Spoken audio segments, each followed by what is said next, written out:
plus d'un mois après la mystérieuse disparition du comédien de Plus belle la vie Marouane Berreni, la justice poursuit son enquête pour tenter de retrouver le jeune homme.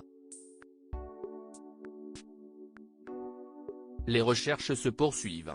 Voilà plus d'un mois que Marouane Berreni est introuvable.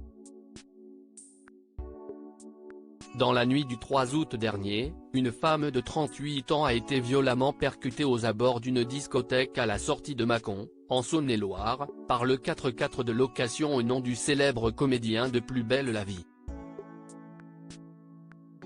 Si le véhicule, dont le conducteur avait pris la fuite en laissant la victime sans secours, a été retrouvé endommagé par la police, le surlendemain de l'accident, le jeune homme lui, n'a pas été localisé et personne dans son entourage ne semble avoir eu de ses nouvelles depuis. Une enquête pour disparition inquiétante ouverte afin de retrouver Marouane Berreni. Contacté par nos confrères de France Info, le parquet de Mâcon confirme ce 19 septembre qu'une enquête pour disparition inquiétante a été ouverte en août afin de tenter de retrouver Marouane Berreni.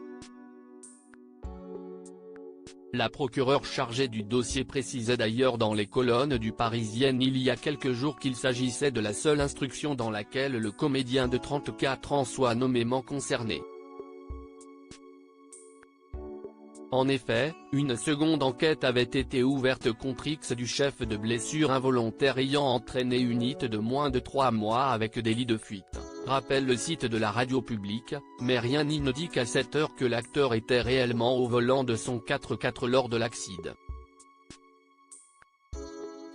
Ni la victime, ni les systèmes de vidéosurveillance n'ayant permis de l'identifier. Le parquet tient à souligner qu'il est important de respecter la présomption d'innocence de Marouane Berreni. Quand Marouane Berreni a-t-il été vu pour la dernière fois? Si l'interprète du personnage d'Abdelfedallah reste toujours insaisissable, la police aurait réussi à remonter sa trace jusqu'au lendemain de l'accident.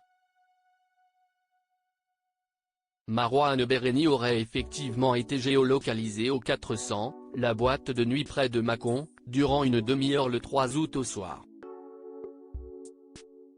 Des sources proches de l'enquête assurent aussi à nos confrères que son téléphone aurait été utilisé une dernière fois à 13h15, le 4 août, et que sa carte bleue aurait servi à régler un achat dans une boulangerie peu après. Depuis, le jeune semble s'être volatilisé.